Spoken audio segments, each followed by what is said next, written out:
자,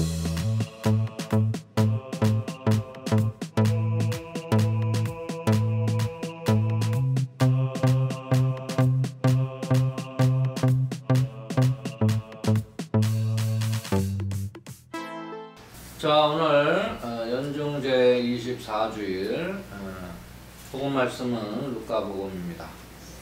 오늘 짧은 독서를 했는데요.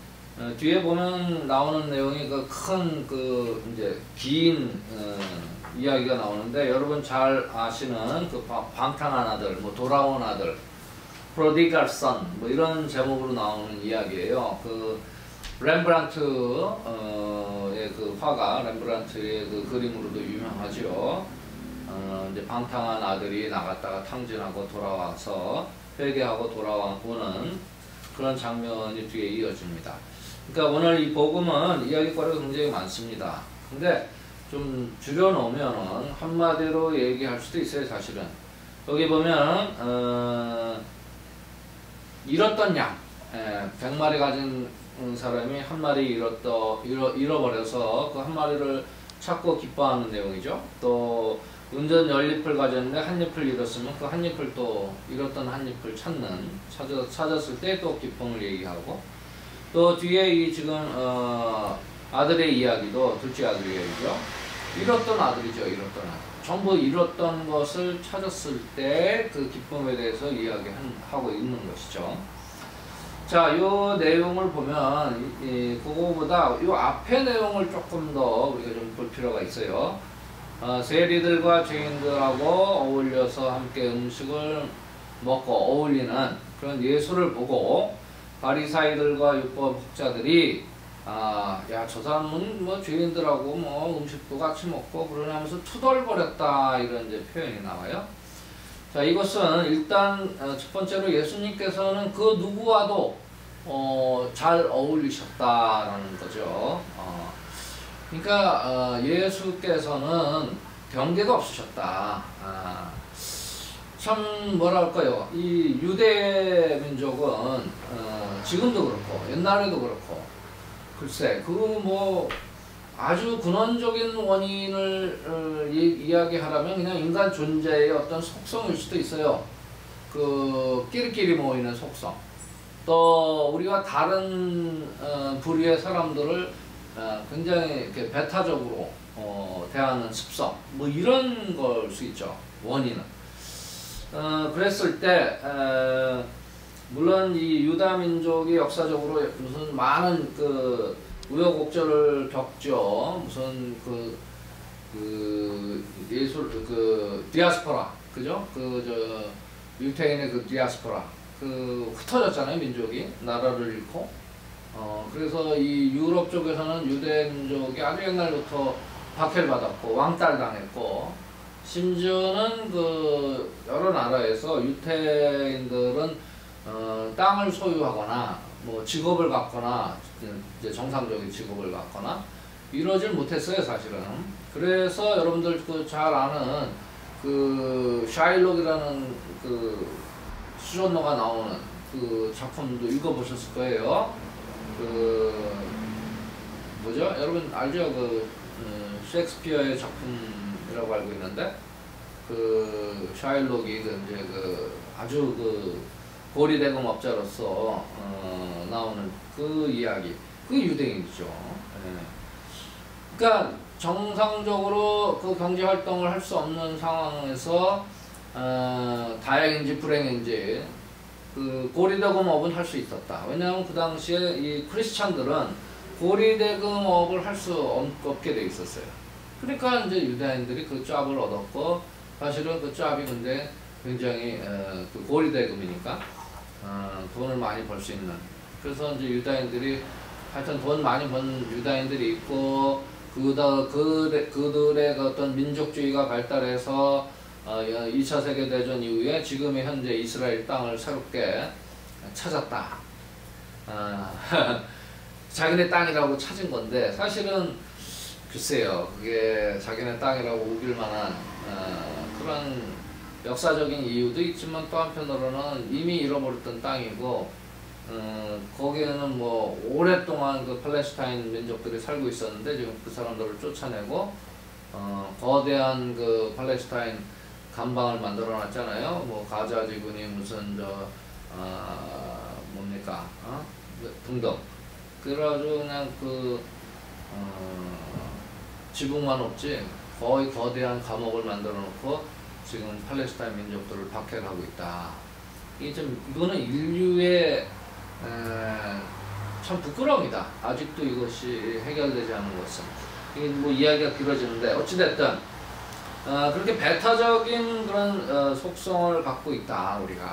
우리도 그렇죠. 일본 물론 이제 역사적으로 식민지화 됐기 때문에 너무 우리 민족을 못 살게 굴어서 일본 사람 그러면 우리도 싫어하는 거죠. 근데 그런 걸 보면은 곳곳에 이런 분쟁들이 있습니다. 제가 그 제3소련 나라 스리랑카를 갔는데 스리랑카라는 그 조그만 섬 안에서도 그 싱할리 민족과 그 위에 인도에서 온 그 타밀 민족과 또 26년간 내전이 있었고요. 또 하여튼 세계 여러 나라 곳곳에 보면은 이웃 나라들과 분쟁이 있습니다. 말도 못하죠. 아프리카는 유로피안들이 그어놓은 그 국경선 때문에 종족들이 갈라지고 또 다른 종족과 합쳐지고 이러면서 완전히 학살극이 일어나잖아요. 역사적으로. 지금도 뭐 남수단 뭐 이러면 그냥 엄청나게 지금 끝나지 않은 전쟁이 일어나는 것이고, 이러한 배타적인 인류의 습성 혹은 인간의 약함들이죠. 약하니까 무서우니까 그 배타적인 태도를 취하는 거거든요. 사실은 우리끼리만 살자 뭐 이런 식의. 그런데 이 예수님의 그 태도는 그렇지 않다. 경계가 없다. 그냥 그 모든 사람을 받아들이고 그들과 함께 올린다. 이것이 우리가 나아갈 길이다라는 거예요. 예수님의 태도를 보자. 예수님은 어떻게 사람들을 대했고 사람들과 어떻게 관계를 맺고 했는지를 보면은 사실은 그 누구도 그 어떤 사람들과도 잘 지내고 받아들이고 마음을 열고 친교를 맺으셨다라는 겁니다. 이 태도가 중요하다라는 거예요. 우리가 살아가면서 글쎄 모르겠어요. 누군가를 좀 미워하거나 특별히 아무 이유 없이 이렇게 배타적인 태도가 취해질 때 우리는 스스로 좀 돌아봐야 되지 않겠는가? 왜 내가 그럴까? 이것은 나의 약함 때문에 그렇지 않을까? 그렇죠? 우리가 좀 자신감이 있고 그러면 그 누구도 두려워할 필요도 없죠. 두려워할 필요가 없어요. 근데 어찌됐든 간에 무언가 이런 경직된 태도 이런 것들은 동물적으로 겁이 나서 그렇다. 겁이 나니까 뭔가 이렇게 좀 자기를 방어하는 태도가 나오는 거 아니겠어요? 경계하고. 그러니까 여러분들 이렇게 보면은 아주 막 센 척하는 사람들 있죠? 그런 사람들은 사실은 무서워서 그래. 무서워서. 개들도 그러잖아요. 많이 짖는 개들은 왜 짖는가? 자기가 무서워서 짖는 거예요. 제가 옛날에 풍산개를 키워봤는데 태도가 절대 짖질 않더라고. 진돗개 한 3마리가 딱 달려오는데 진돗개는 그냥 정말 동네가 떠나가도록 짖는데 얘는 이렇게 쳐다보고 신경도 안 써. 이게 겁이 없는 거죠. 겁이 있는 존재들이 그렇게 각을 잡고 경직되고 짖고 그런다. 여러분들 그런 걸 좀 파악을 하시면 인간관계에도 도움이 됩니다. 사실은 자기가 약하고 힘이 약하고 두렵고 하니까 경계를 하는 거거든요. 그런 사람들 두려워할 필요 없다라는 거죠. 자, 이 앞부분에 예수님의 태도를 내가 좀 말씀을 드렸고요. 그 다음은 이제 잃었던 양, 잃었던 동전, 잃었던 아들이죠. 물론 이제 그 스토리가 재밌어요. 이 렘브란트의 그림도 보면 아주 그 포인트, 돌아온 탕자를 아버지가 이렇게 안아주는, 맞이하는 그 그림으로 유명한데, 어찌됐든 이 스토리 안에는 정말 인간 삶의 그 우여곡절들이 다 들어가 있잖아요. 예, 이 짧은 스토리 안에 어떤 물욕에 의해서 아버지한테 자기 몫을 달라고 그러고 나가서 탕진하고 그래서 진짜 배를 고를 정도로 밑바닥, 인생의 밑바닥까지 간 다음에 거기서 회개하고 다시 아버지 집으로 돌아오고 또 그런 아들을 아버지는 정말 기쁜 마음으로 맞이하는 그런 얘기가 다 들어가 있어요.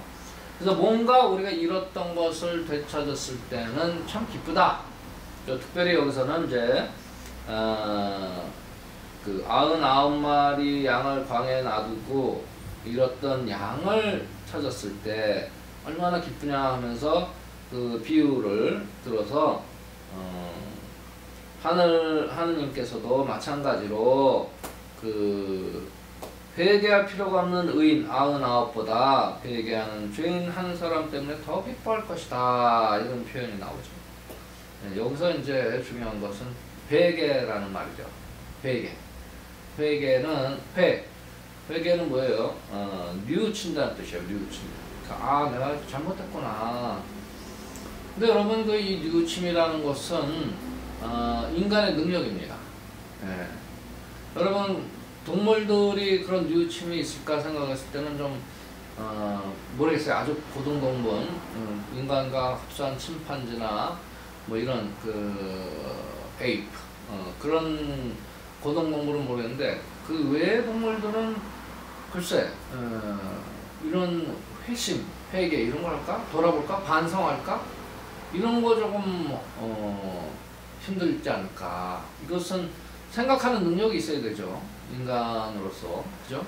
그래야 뭔가 내가 잘못했구나 하고 뉘우친다라는 거. 이거 굉장히 중요한 인간의 기능입니다. 사실 뭐 종교적으로도 그렇고 종교적인 것을 좀 떠나더라도 인간의 이 생각하는 능력이 있기 때문에 뭔가 이렇게 리플렉션 하잖아요. 뒤돌아본단 말이에요. 돌아보면서 내가 뭐 잘못했구나 하면서 뭔가 이렇게 깨달음이 있다. 그래서 우리가 돌깨TV 아니에요? 돌아보면 깨닫기. 이 능력이 있다라는 거예요. 그러면 이제 뉘우치게 되고 그 뉘우치는 그 과정에 이제 뭔가 내가 보석을 하죠. 내가 잘못했구나. 그러면 이 보석, 우리 가톨릭 교회의 용어죠. 보석한다. 이것은 우리가 이제 죄를 고백하고 사죄로부터 보석을 받는다. 이렇게 하니까 사람들이 죄에 대한 어떤 벌? 이렇게 생각할 수 있는데 그 벌 받는 거, 퍼니시먼트와 이 penitence, 보석은 완전히 달라요. 네. 뭐가 다르냐? 퍼니시먼트는 강제적인 거예요. 내가 죄를 지었을 때 이 죄를 지었는데 그 죄에 대한 어떤 벌을 받는 거. 근데 내가 벌 받기 싫어도 강제적으로 받는 거. 이게 퍼니시먼트예요. 벌 받는 거는. 근데 이 보속한다. 이 보속은 우리가 이제 penitence라고 하는데 이것은 내가 스스로 잘못한 것을 깨닫고 뉘우치고 그 다음에 그것에 대해서 내가 아니까 스스로 기어감는다. 내가 자발적으로 그 내 잘못에 대해서 기어감는 행동이 보석이에요. 거기 중요한 건 자발적인 거다. 자발적인 스스로 내가 하는 거다. 이게 인간의 능력입니다. 네. 그래서 자꾸 이렇게 되돌아보면서 리플렉션 하면서 뉘우치고 새롭게 깨닫고 그래야 이제 우리는 진화하는 거예요. 앞으로 나아갈 수 있다. 이 기능이 없으면 그냥 동물처럼 사는 거죠. 어찌됐든 여기에 그 내용이 다 들어가 있는 거죠. 우리 인류 역사도 보면 아주 저 신채호 선생이 이런 유명한 말씀을 하시죠. 역사를 배우지 못하면 미래가 없는 민족이다 라는 거예요. 역사가 뭡니까? 역사는 되돌아보는 거예요. 그죠? 우리가 한 세대, 두 세대 이 정도가 아니라 거슬러 올라가서 뭐 예를 들면 우리의 그 뿌리가 어딘가 뭐 이렇게 찾아보기도 하고 그러면서 그 고대 상고사부터 해가지고 쭉 내려오는 그런 역사를 인류는 공부를 한다 이거죠. 그러면서 그 인류가 겪어온 여러 가지 시행착오 돌아보면서 깨닫고 새롭게 나가고 돌아보면서 깨닫고 그러면서 이 진보 진화 된다라는 것이죠. 그리고 이런 진화는 단순히 어떤 물질적인 진화 혹은 뭡니까 생물학적인 진화 이런 것뿐만이 아니라 인류는 지금 진화하고 있는데 그것이 무슨 원숭이가 뭐 인간이 됐다 꼬리뼈가 없어졌다 이 정도 차원이 아니라 인류의 영적인 수준이 진화한다라는 거죠. 네. 그러니까 예를 들면 지금 크게 보면 1차 대전, 2차 대전 인류가 그냥 막 서로 싸우면서 어마어마한 사람의 목숨을 죽이는데 지금도 벌어지고 있지만 그때처럼 정말 그 재래식 무기로 그냥 사람을 이렇게 막 학살하고 막 제노사이드 그냥 그 민족을 그런 사건들은 지금 일어나지 않고 있다. 물론 3차 세계대전이 일어날 가능성은 있지만 조금 일부야 아는 거야. 이제 내가 저 민족을 치면 저 민족도 나를 친다. 그러니까 서로 손해다라는 걸 아는 그만큼 깨달았다. 그래서 조금씩 진화하고 그 다음에 이제 조금 더 각 나라별로 사회적으로 보면은 우리 인간은 이 정도의 인간다운 삶을 영위해야 되지 않겠는가? 라고 생각을 하는 거죠. 그러면 이제 거기에 복지 시스템이 들어가는 거죠. 이게 우리가 함께 살아가야 되는구나. 요만큼의 이제 그 진화가 이루어지는 겁니다. 그래서 우리 예수의 선배님 중에 그런 어떤 그 유명한 이야기를 해요. 그 인류의 진화의 정점에 대해서 얘기합니다. 인류가 끝까지 진화가 되면 어느 정도냐? 그리고 어느 상태가 인류의 진화의 정점으로 생각할 것이냐? 라고 했을 때, 바로, 이 인간들 중에 그 약자, 모든 약자들이 온전하게 그 인간의 존엄성이 존중받는 그런 시대. 모든 약자들이 그 인권이 완전히 확보된 상태. 이게 인류 진화의 정점이 될 것이다. 이런 것이죠. 그러니까 이 인류가 진화하려면 아직도 멀었는데 그 정점까지 가려면 그 길로 가고 있다. 그 방향으로 가고 있다라는 거예요. 동물들은 힘센 놈이 왕 아니에요? 밀림의 왕자 무슨 뭐 이러면서 일발이 날카롭고 힘이 센 상위 포식자가 왕 아니에요. 그냥 다 잡아먹고 그건 힘에 놀리고. 근데 인간은 그런 동물은 아니니 그런 논리가 아니라 정말 그 모든 인간들이 존엄성이 존중되고 인권이 완전히 확립되는 그 어떤 약자도 무시당하지 않는 그런 세상이 인류 진화의 정점이다라는 것입니다. 그리고 또 유명한 그 Ancient Future라는 책을 쓴 노르베리 호지라는 분이 있어요. 언어학자인데 그분이 이제 그 인도의 그 오지 라다크라는 오지에 가서 언어를 연구하면서 이제 그 변화, 그 사회가 변화하는 걸 보면서 또 아주 유명한 말을 하죠. 행복하지 않으면 진보가 아니다. 행복하지 않으면 진화가 아니다. 그러니까 우리가 발전이라는 단어를 쓸 때 그 조심해야 된다. 야, 우리 많이 발전했다. 뭘 발전했냐? 뭐 아파트 때려 짓고 그냥 뭐 도로를 놓고 다리를 놓고 빌딩이 높아지고 이거 발전했다.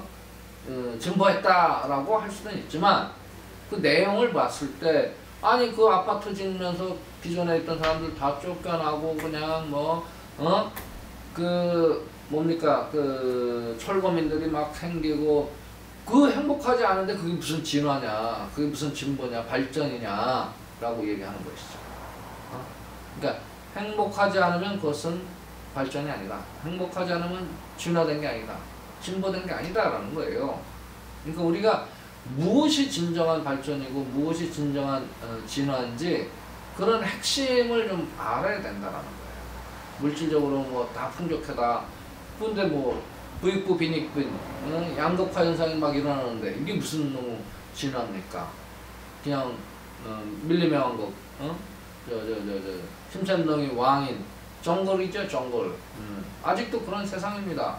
우리 대한민국도 그렇고 전 세계 많은 그 나라들이 아직도 그 상태에 있다. 그 수준밖에 안 된다. 민주주의가 아무리 발달했다 하더라도 그러한 풍요 속에 빈곤을 갖고 있는 많은 사람들, 약자들이 있는 한 인류는 인류의 그 진화의 정점까지 가기에는 아직도 멀었다라는 것이죠. 오늘 연중 24주일 이 복음을 통해서 진정으로 우리가 회개하고 회심하고 그 방향, 인류가 가야 될 그 방향, 그 인류 진화의 그 끝점까지 갈 수 있도록 우리 신앙인들은 끊임없이 노력해야 된다라는 거. 또 오늘 이 예수님의 태도, 죄인들과 세리, 여기서 죄인 세리 이게 다 그냥 그 이름을 이렇게 지어서 그렇지 그냥 평범한 사람들입니다. 그 우리가 항상 이 불완전성 안에서 죄로 기울어지려는 성향들이 있잖아요. 그러니까 우리 모두가 죄인이고 그 죄인이라고 하는 것은 바로 우리 존재의 불완전성을 이야기하는 것이고 그렇기 때문에 우리 모두가 그렇다. 이러한 사람들과 어울리는 예수님, 그러니까 그냥 평범하게 많은 사람들과 경계를 두지 않고 만나는 예수님의 그 인간관계하는 모습, 열린 마음으로 모두를 환영하고 맞이하는 모습, 함께 어울리는 모습, 우리가 따라가야 될 태도다라는 것입니다.